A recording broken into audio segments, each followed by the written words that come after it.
We are going to hear from fellow Rotarian Paul Fanlund, who is editor and executive publisher of the Capital Times. Paul has worked in Madison journalism since 1978 and is a Rockford, Illinois native. Paul will speak to us about the newspaper industry, the 100-year history of the Cap Times, and its impact on Madison and Wisconsin. We look forward to your presentation, Paul, and we've made a contribution to the Rotary International Polio Plus Fund as a way to say thank you for speaking to us today. Remember, if there are questions, if time permits, please wait for the audience microphones. Please welcome Paul to the podium.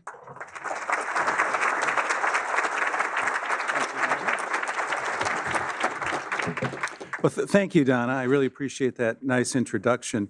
You know, I'm on the program committee, and when I got this date, I thought that I was concerned that this is mid-August and there might be vacations. So as a backup plan, I brought 13 guests with me today just to make sure I'd have good representation. Some of them are members of the Capital Times staff who may or may not think they had a choice about whether to be here.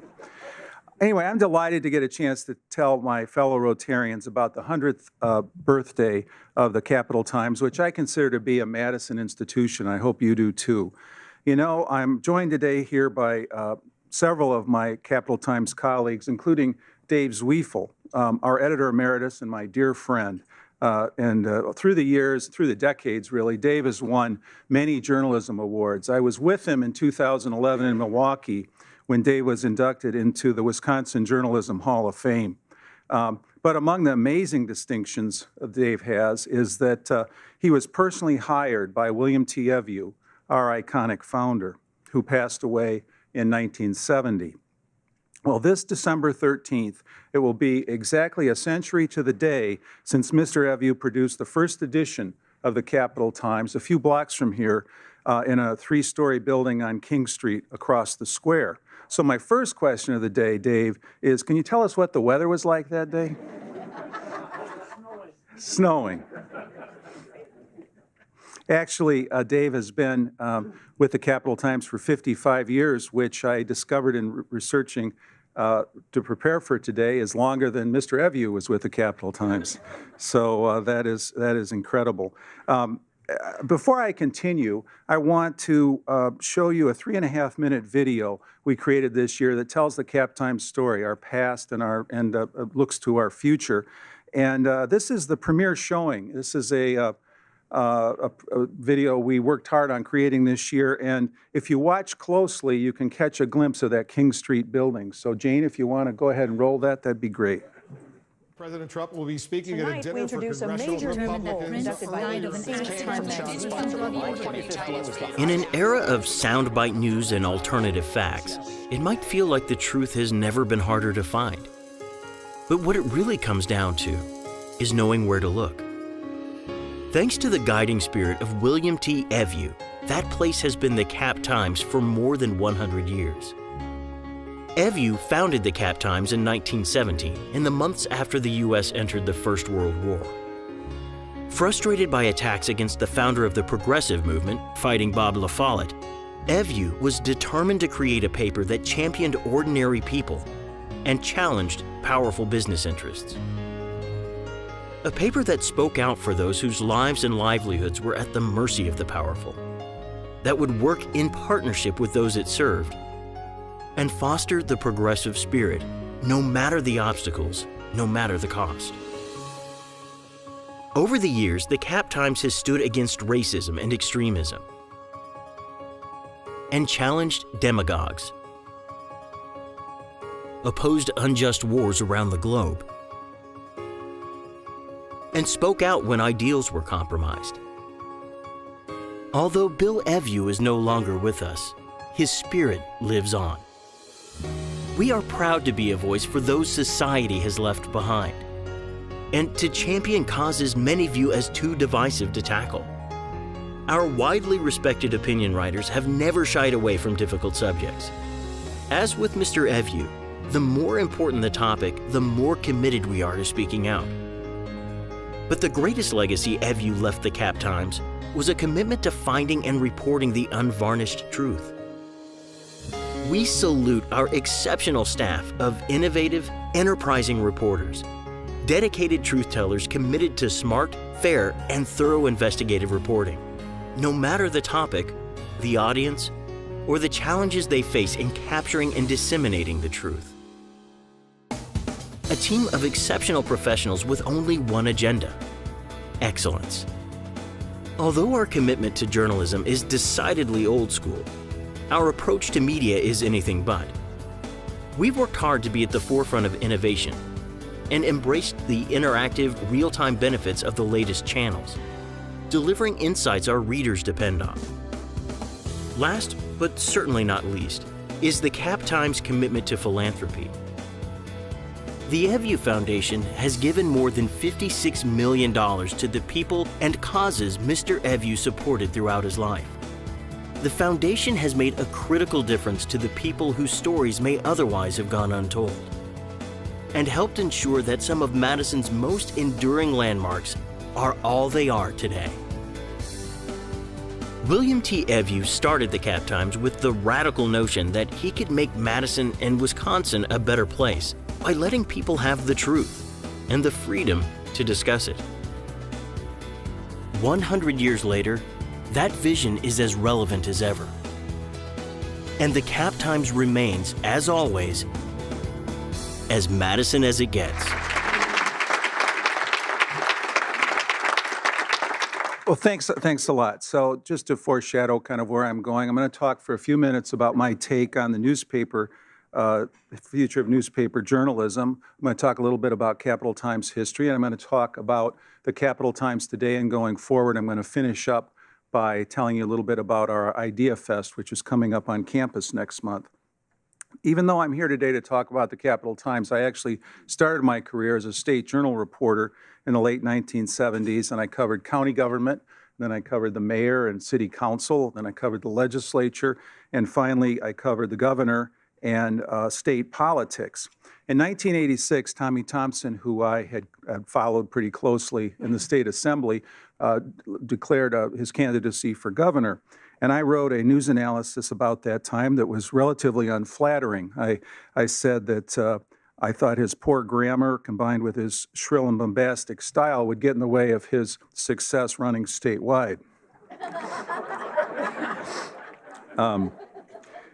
For those of you who don't know Wisconsin history, he was elected governor 4 times. And it is based on that kind of insightful thinking I decided that it was time for me to throw my hat in the ring to get into management, which I did. So I spent the next decade and a half in a series of editor roles in the Wisconsin State Journal. I want to share one memory of a story that we worked on in the year 2000. Most of you probably know the Shoebox as a discount shoe store out in Black Earth, but for those of you who are around, it was a scandal that I was involved in being the editor for when I was with the State Journal. The owner of the Shoebox had given free and discounted shoes to more than 150 UW athletes against NCAA regulations, and that behavior brought sanctions down on the university and, in fact, some temporary loss of scholarships. Reaction to that story around town was mixed, that we had done that to the Badgers. I got an email a week or so after the story appeared from a Badger fan suggesting the Wisconsin State Journal be renamed the Michigan State Journal because that's whose football fortunes our journalism was serving. So that was a fun time. The next year, in 2001, I moved over out of the State Journal and moved over to becoming Vice President of Operations for Madison Newspapers. And for those of you who may not know the setup of the Madison newspapers, let me just pause on that a second. In the late 1940s, Madison Newspapers Incorporated, more recently better known as Capital Newspapers, was created to handle the production, circulation, advertising, and other business functions for both local daily newspapers, and the 2 newspapers co-owned it. So on the one hand, you had the Capital Times Company, on the other you had Lee Enterprises, the parent company of the State Journal, and it's still that way today.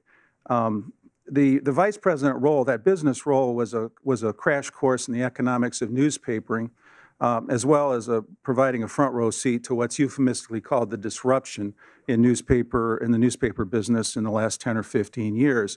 So Some of you may know this. The first impact of the change was on classified advertising as classified moved to the internet. In-paper advertising was also affected, as was the what we call the insert advertising, which are the preprints that are stuffed into mostly Sunday and holiday newspapers. And that was compounded by fewer young people developing the ink on paper reading habit. Now, all that said, the newspaper business in Madison in 2017 is still a nicely profitable one. It's just not sort of the magnificent one it was in days past.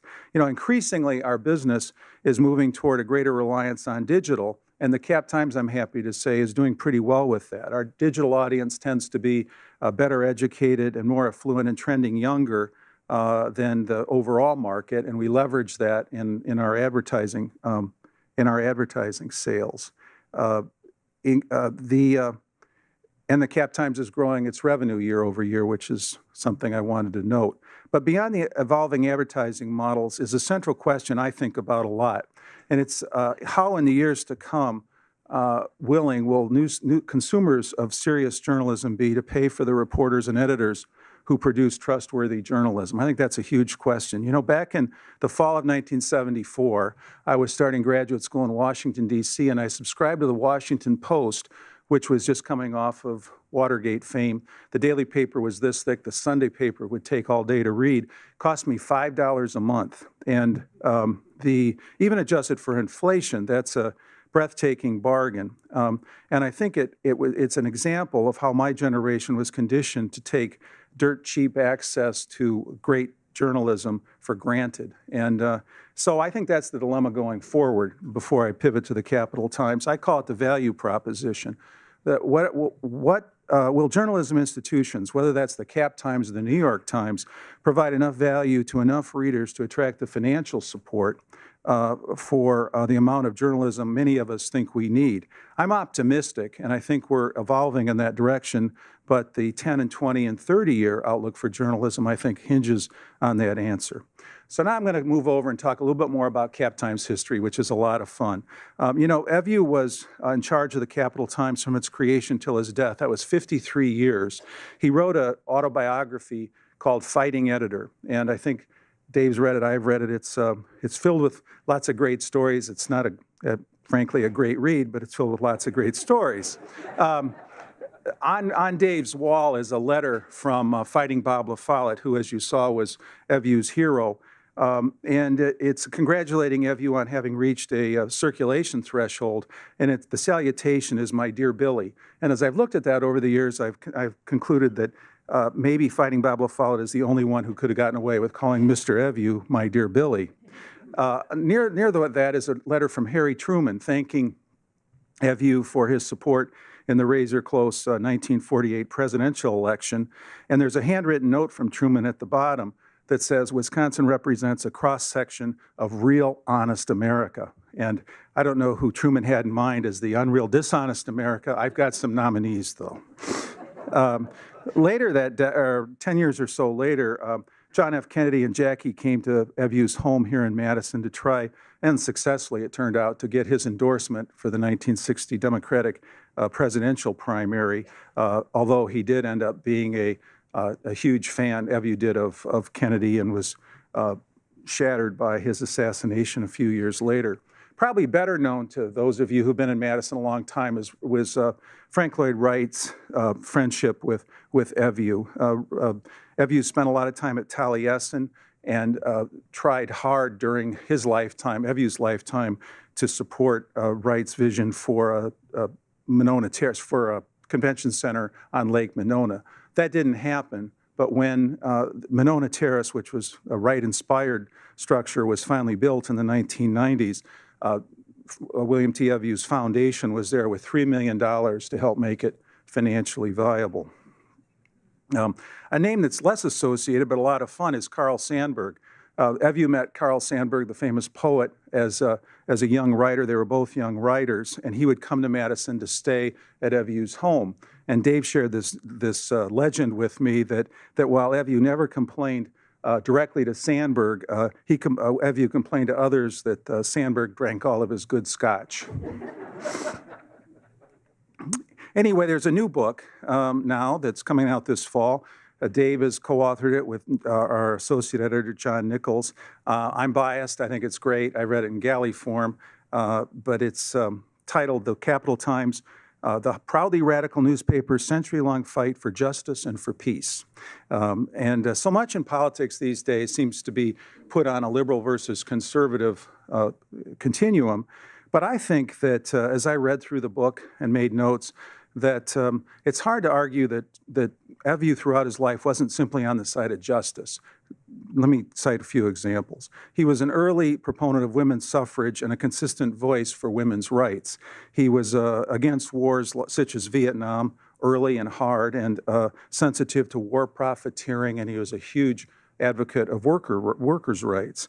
More famously, he had a long and bitter feud or campaign or fight with Joe McCarthy and McCarthyism, and this started long before Edward R. Murrow famously came on to McCarthyism and talked about it later. He was a passionate advocate of environmental causes. He was personally and editorially close to Gaylord Nelson, our former former governor and senator and founder of Earth Day. But perhaps the most important commitment Mr. Evu had was to civil rights. Unhappily, this seems timely to mention today, but as far back as the 1920s, Mr. Evu waged a ferocious battle against the Ku Klux Klan, which was marching and recruiting in the city. In the 1960s, Evu was important to the passage, advocating for the passage of an equal housing ordinance in town, and we like to think our coverage today and our connection to the justified anger movement is consistent with what Mr. Evu would have wanted. Anyway, Dave and John's book, I think, is a wonderful read. It's rich in Madison and Wisconsin history. It's going to be available near the end of the year, and we have a flyer out there if you want information on how to pre-order it. So now let me pivot and talk the rest of the time about the Cap Times today and in the future. I joined the Cap Times in '06. We stopped printing a daily afternoon paper in '08. The thought is, or a lot of the perception is, that we left print, but in fact we were at under 20,000 copies a day when we stopped being a daily, and our tabloid is distributed to more than 60,000 if you include our rack distribution today. That said, our focus in the long term is going to be digital, as I think most news organizations will be. So quite intentionally, the video I showed you is about three things, three stools to the Capital Times brand ladder. One of them, of course, is the editorial and column opinions of people like Dave and me and John. And I know that we have some fans in the room. I suspect we have some non-fans, but we're pretty well established and known for that. I think a little less well known is just the magnitude of the Evu Foundation's reach. $56 million since his death in 1970, grew by more than $2 million just last year. And I think that the video tended to show buildings, and certainly Evu's name is on a lot of buildings and rooms and lots of corners of Madison, but the lion's share of Evu Foundation giving goes to programs that serve the most vulnerable among us, and we're really proud of that.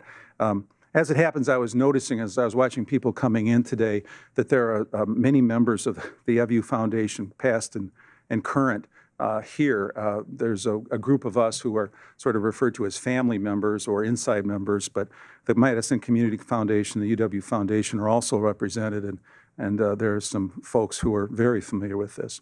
But what I want to really emphasize today is local news reporting, which is under pressure and is just critical to us. These days, we don't do much with Badger sports, and we don't do much with what I call weatherfront traffic accident stick-up news. Not that that's not legitimate news, but we think they're covered adequately elsewhere. Our commitment is to public affairs journalism. We have about a dozen journalists focused on producing original stories, mostly about public affairs. We do some on food and movies and entertainment and arts, but our primary focus is on public affairs. For example, Caitlin Farrell's here today with us. Last year, she systematically investigated the shoddy treatment of military veterans at the state-run home at King, nursing home at King near Waupaca. She interviewed about 25 veterans and family members and frontline employees there.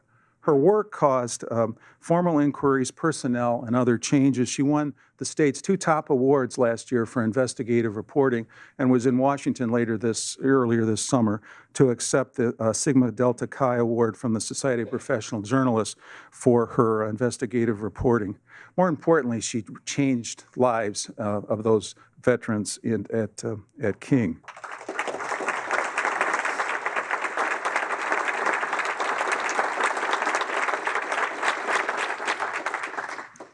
That's really nice, and I was going to make a little bit of a snarky point, but I'm going to make it anyway, even though we were attacked right after that story appeared as having undertaken some sort of left-wing assault on veteran services because they fall ultimately under the leadership of the governor, Governor Scott Walker, who we're not terribly supportive of in our editorial pages. And but typical of all our coverage, that story was even-handed and balanced and non-sensational, so it made it impossible to attack it that way. And I thought it was indicative of who and what we're trying to be. This year, Caitlin also co-authored a story with you're still here, Eric. I know you're Eric Lawrence and another of our reporters. There was a groundbreaking profile of publicity-shy Epic founder Judy Faulkner. I humbly think it was as good a national magazine quality profile as I've seen in this market in years. And I've been here a lot of years, so maybe ever. Caitlin and Eric are joined by others today, Jesse O'Ployan, who covers the Capitol, and Katie Dean, our city editor, are also here. And together, they consistently produce the kind of objective, big-time journalism that the Capital Times of today and the future is primarily about. So let me finish by talking about our Idea Fest. Next month, we're going to host our inaugural Cap Times Idea Fest at 3 campus venues, the Discovery Center, Union South, and Gordon Commons. And it's on the occasion of our 100th birthday, but it's intended to be the first of many. The event builds on 3 years of experience we have had in Cap Times Talks, which are monthly panel discussions.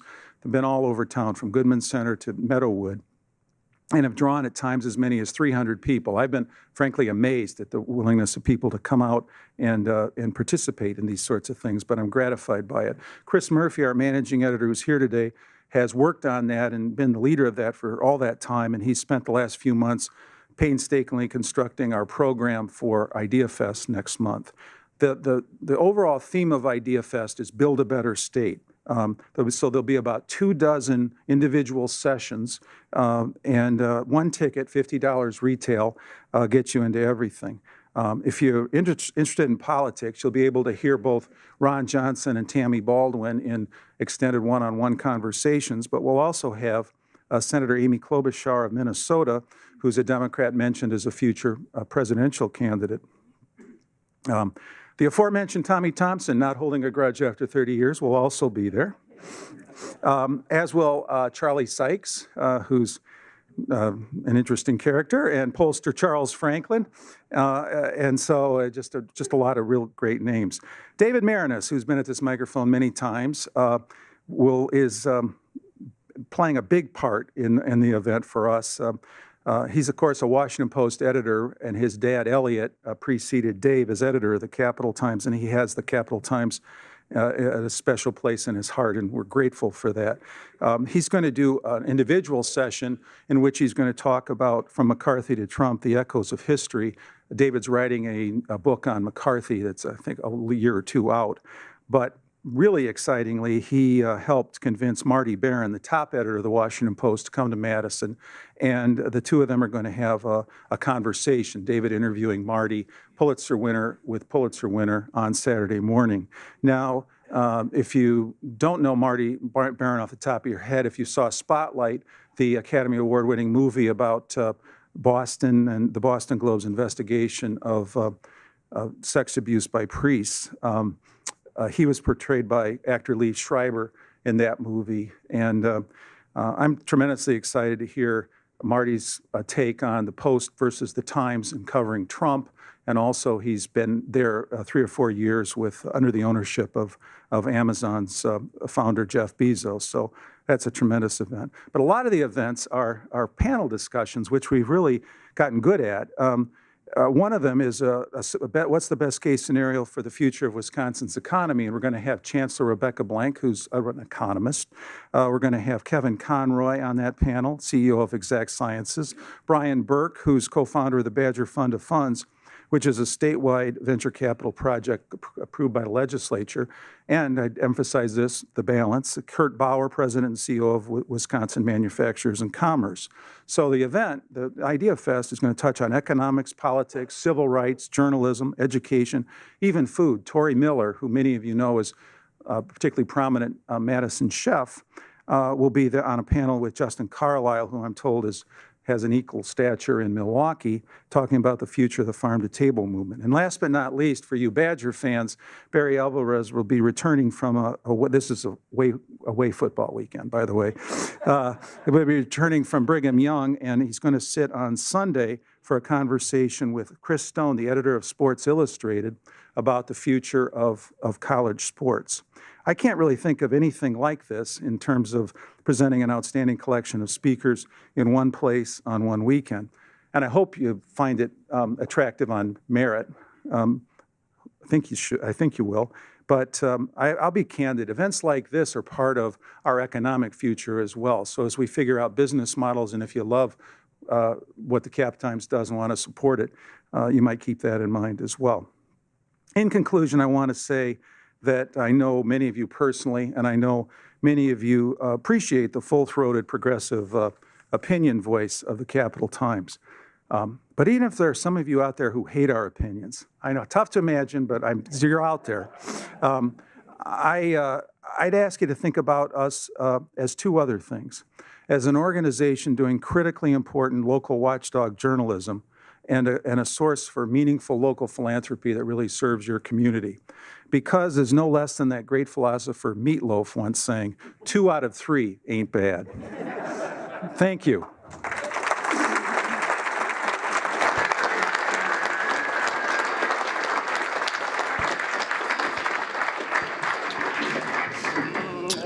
Hi, Paul. Paul, back here.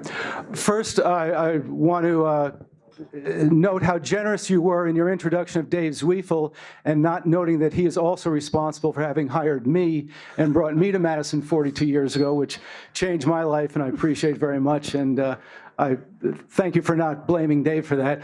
One additional historical point about Bill Evieu.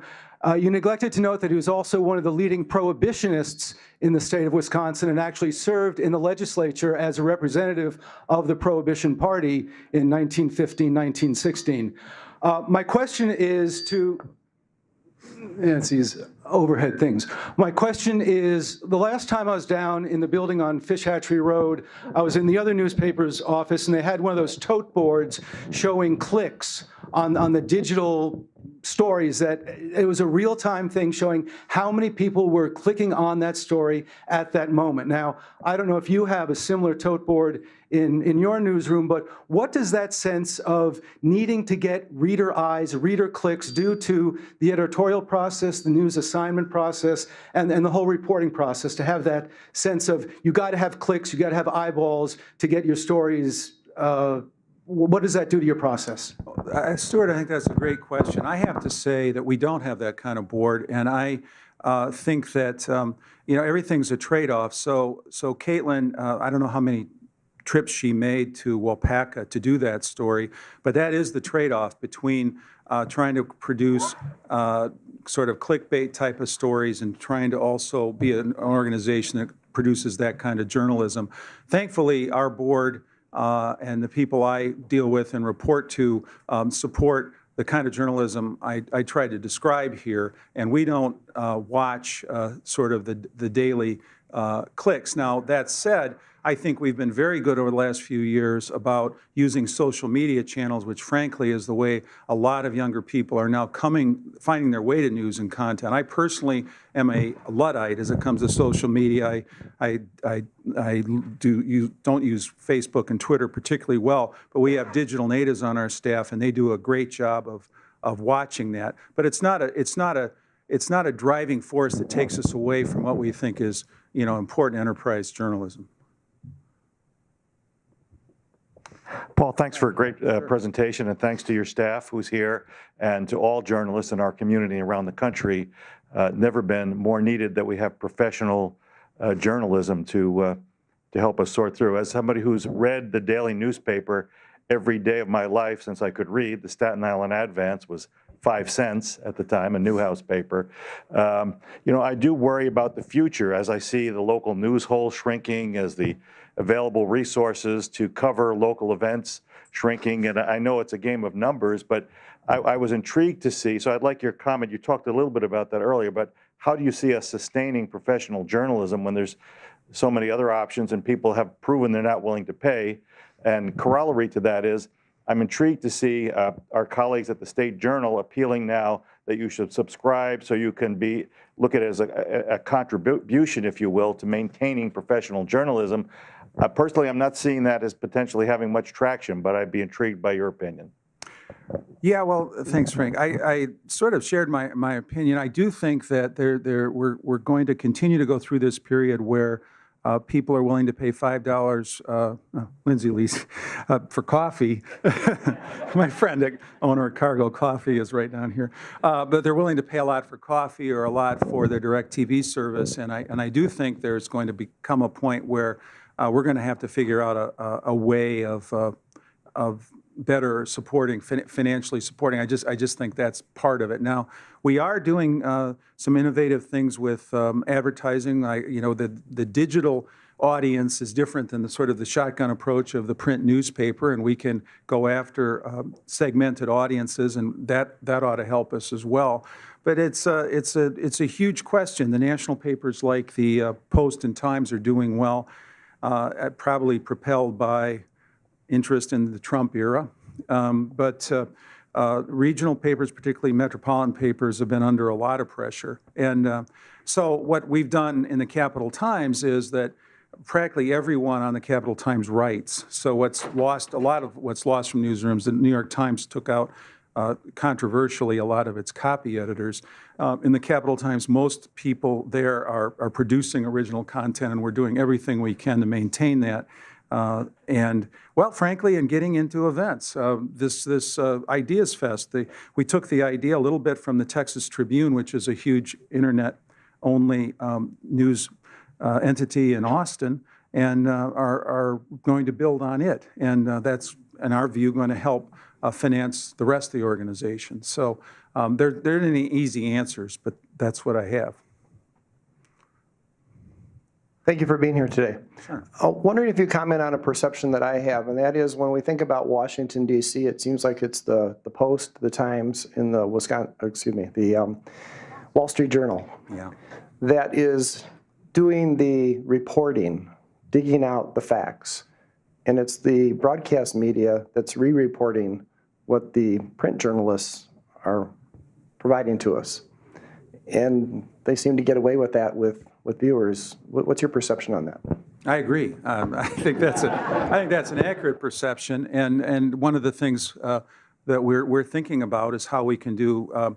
Enterprise. When I refer to enterprise journalism, it sort of refers to maybe not to the scale of a full throttle investigation, but it's taking the simple, what we call inverted pyramid news of who, what, when, where, and why, and going to the next step. And so that's what we're trying to do in Madison. In Washington, I think that's absolutely true. And the electronic media does very little. There are other entities doing original reporting, Politico, and real clear politics. And the New Yorker has some wonderful writers, but I think that's true. And that is a casualty. Investigative reporting is maybe the biggest casualty of the pressure on newspapers, because there's, to bring in a sort of an oil drilling thing, there are a lot of dry holes in investigative reporting. So my experience, you can have somebody working on something for 4 to 6 weeks, come back and you don't have a story. And in these kind of times, that's really tough. But your observation is absolutely right. And I don't consume an awful lot of the cable news for that reason, because it doesn't break news. Hi, Ann Deviser. Thank you for being here. And I enjoy the Capital Times because you do give that other side of the story that we need in this community. At any rate, when you're having your festive ideas, perhaps another one that you could work on is distribution. I'm living on the far west side now, and we don't get our paper every day. And I'm in business, still in business, and we don't get our deliveries to the hotel every day. And even though we all call, so I think that this is the choir that you've been speaking to today. We love reading print, but I think you might address that issue also. Sure, I'm making a mental note, and we'll follow up, and would invite anybody in the room to contact me directly with any problem like that. You know, the individual print subscriber is extremely valuable, and that's too bad to hear that, but I'm happy to help.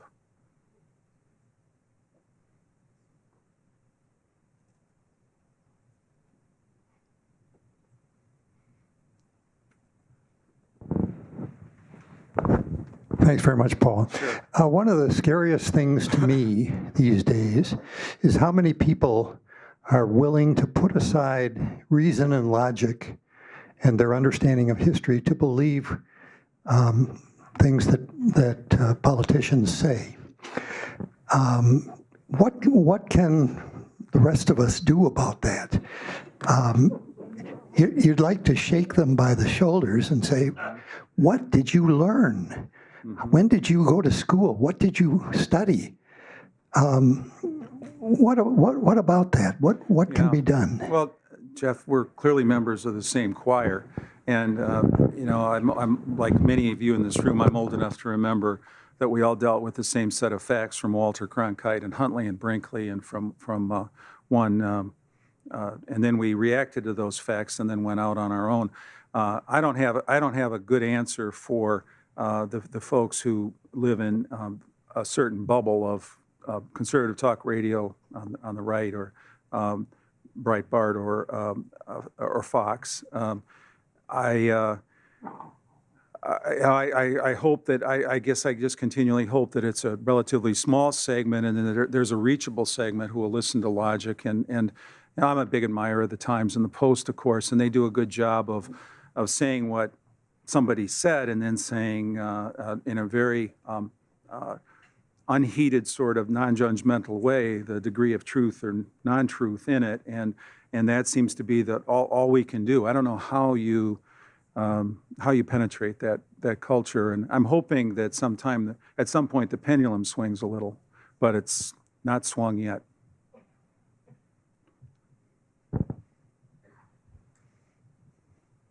Hey, Mark. Paul, one of the things that I think perhaps Bill Evue was responsible for, which has led to a viable newspaper situation in Madison, is that there's no debt at the Capital Times Company or Madison Newspapers Incorporated.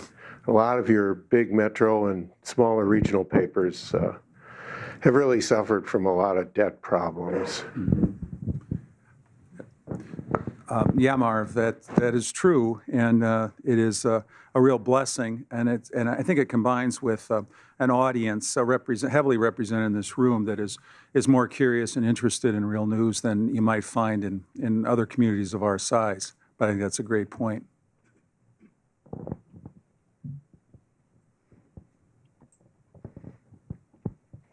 Well, in these times in this country, I just want to thank you and your whole team for the work you're doing.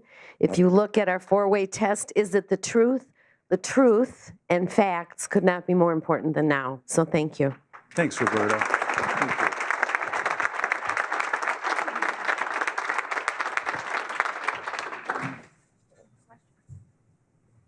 you. All right. Thanks, Donna. Thank you, Paul, for your presentation, and may your organization never be accused of producing fake news. We are adjourned.